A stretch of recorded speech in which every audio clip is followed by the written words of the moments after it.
Coach, how are you going? How's it going? Hey, pretty good, you guys. Pretty good. We'll start like we usually do, just your few first thoughts on the match or the game, and then we'll take some questions. Well, I feel really good. I thought we put together a great performance today at both ends of the floor, and in every phase, really. Shot it well from the perimeter. We got points in the paint. I thought this was one of our better defensive efforts for 40 minutes. That was one of our focuses coming in. We wanted to, we've showed flashes, a quarter here, a quarter there, but we haven't yet put together full 40 minutes. And I thought tonight we did just that. The only negative, I think, defensively that I would point out was we had too many fouls and kind of ticky-tack ones that I'm not saying they weren't fouls, but just we got to clean those up. They're 40, 50 feet away from the basket. Those are just needless, but that's just nitpicking. Overall, really good effort, really good performance for us. We'll start with Rob Mosley, then we'll go to Eric Scopel. Well, the defensive effort, and you've been talking about that, wanting to see it for 40 minutes. What elements of the defense were you seeing that really were keys to that? Were there players particularly engaged? What was behind that? Well, I thought we did a pretty good job. They had a couple of really good shooters, number 12, number 25, and number 5. I think 5 may have hit one, but I thought by and large we did a really good job on them, so that they didn't really have any looks. It's not like they had a bad shooting night. They just didn't get many looks. So that's number 1. That was one of our focuses. Number 2, we played a little bit of zone, a little bit of 2-3 zone tonight. We haven't done that yet this year. And I thought we had some effectiveness. I thought Philly especially did a great job kind of anchoring the middle of that defense. So that was a positive. They ended up with 10 offensive rebounds. I think they had like 3 or 4 in the first 2 minutes of the game. And then, they didn't have any the rest of the half. Second half, we kind of maybe let down a little bit, but a good job there. And then anytime you hold a team 26% from the field, I think you're going to have a good chance to win. So just a lot of different areas. We were able to turn them over in the first half, not so much in the second, but the first half. And I think that really set the tone. It built the lead. We had some runouts. We haven't had many runouts this year, and we did. So really just in lots of different phases defensively, and then scoring at every level offensively. Go to Eric, James, and then Aiden, you'll be next. Coach, we'll see this more and more in the era of the transfer portal, but players facing former teams, just the difficulty of doing that for someone like India facing a team she played at, and how you thought she handled it. Obviously performed really, really well, but just I guess your assessment of how she handled kind of the difficulty of sort of a weird deal. I thought she was great. I thought she came out right from the start and played really well. We talked about it the other day. We went through it a couple years ago with Mignon Moore. And, just told her to have fun. She's on the better team, and just go out and show that, she made the right choice. It had nothing to do with any of their players. I don't think she has any issues with them, even though there was a little skirmish. It's funny. I think she learned a lesson. Sometimes they miss the first one, and they missed the first one on that, but they get the second. And that's just a lesson learned for everybody. But I thought by and large, she had a really good game, and I'm happy for her. We'll go to James, then Aiden, then Jared will be next. Kelly, to the big picture, when they're down what they're down and Lindsay's not here, just how appreciative are you of the fact that, there are teams in this league willing to come in and still play basketball games under the circumstances? And yes, your team accomplishes what they accomplish statistically, and it matters. But that they were willing to still come here and play under the circumstances when some other people have not been. Well, James, that's a great question, a great point. Listen, you want to play games, and we were shorthanded early in the year, and we still played. I mean, you just do that. You find a way. I always liken back to a couple years ago, our Final Four team in 19. People forget we only had 9. We had 10 on the roster. Niara tore ACL before the season ever started, before she got to campus. So that gave us 9. Taylor Chavez goes down 1st of February. We play almost all of February and all of March and into April that year with 8 players. And one of those players, Morgan Yeager, was kind of in case we needed her because her back was so bad. She was really struggling. So in essence, we played with 7 players a lot of time. It's just something you do. You know, you find a way to get that done. And, you know, it's unfortunate. I feel bad for UCLA and I give them credit. They've been playing the whole year undermanned and it's been difficult. But I wish they would have come up and played the game.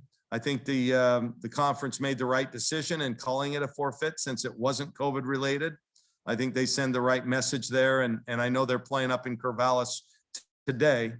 So, you know, you never wish bad health and you never want to wish a forfeit in this kind of case, but it helps us in the standings. But as you guys still know, we're still a team trying to find ourselves and we're still kind of young in terms of having everybody healthy and we need games. We need game competition to get us better. Aiden, you're up. Jared will be next and then Jacob. Hey, Coach. Great win tonight. This is 5 straight if we're counting the forfeit the other night.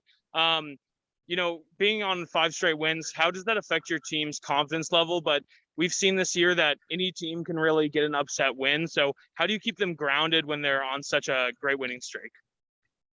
Well, you don't know me that well, do you? I'm not one to ever let them rest on their laurels. One of my favorite sayings is, if what you did yesterday still looks good to you today, then you haven't done anything today. So we try to do something extraordinary every day. Contrary to my good buddy Willie Taggart, who used to say, just do something. Ours is do something extraordinary every day. So we keep them focused that way.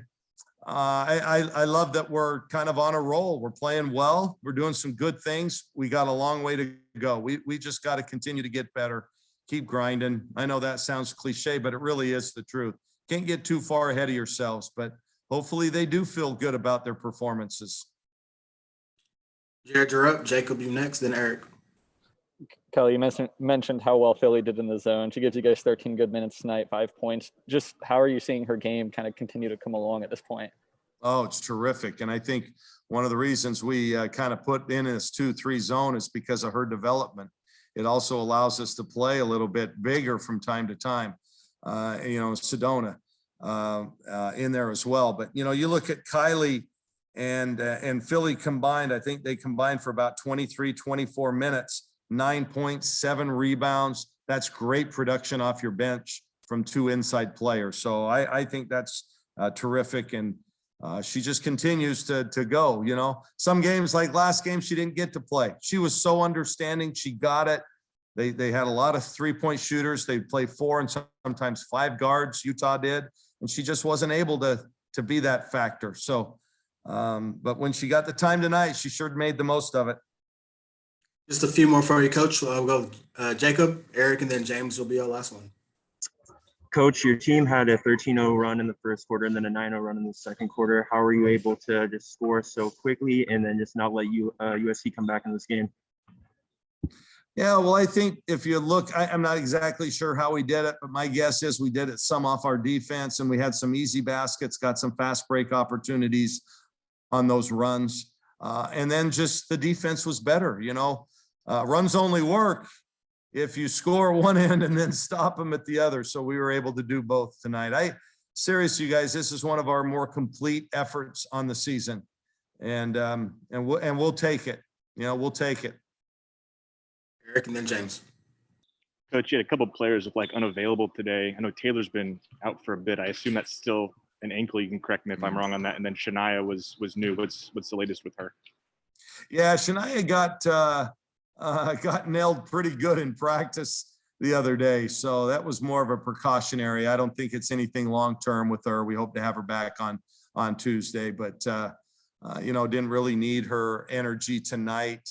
And I'm confident that she'll come back. She's one of the toughest people. She wanted to play after she got her bell rung and I think got her knee hit or hurt.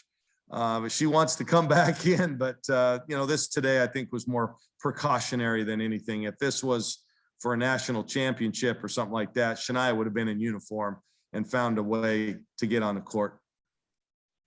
Go ahead, James. On the defense, Kelly, because frankly, because you don't have Shania, who I'd argue is your best interior defender at least. This is the lowest the Pac-12 opponent has shot against you guys in your tenure and in 11 years. I know, again, they're without two of their posts and they're two high percentage shooters. What do you take from it? You said, you've referenced, yes, it is your best all around defensive performance, but how much stock, I guess, are you willing to put into it when it is without two high percentage shooters? Yeah, well, we were missing players too. I mean, I never worry about that. They had the same roster that they had the other night against Oregon State and gave them everything they could handle. So, yeah, it's one game. We've got to keep doing better and build on the positives. Like I said, there were some negatives too, James. You're the numbers guy. I didn't realize that we hadn't ever held a league opponent to 26%. So that's good. I wish you would have told me that before I let the team go. I could have talked them up there, but yeah, it's one game. I get it. And now we just got to do it again. I told them, enjoy it today. We'd love to win. You got to enjoy the victories, whether they're good ones, great ones, scary ones, you enjoy them and then you forget about them. So by tomorrow, at this time, when we're practicing, we will have forgotten about it and turned our attention to the Arizona State Sun Devils, which ironically, how's this? There's your stat of the day. You ready? Dan Patrick, is he on the call? All right, stat of the day. I don't have one player on my roster outside of India Rogers who's played Arizona State since we didn't play them last year. So that's kind of an odd, you don't see that very often. All right, Coach, that'll do it. Thank you very much. Okay, see you guys.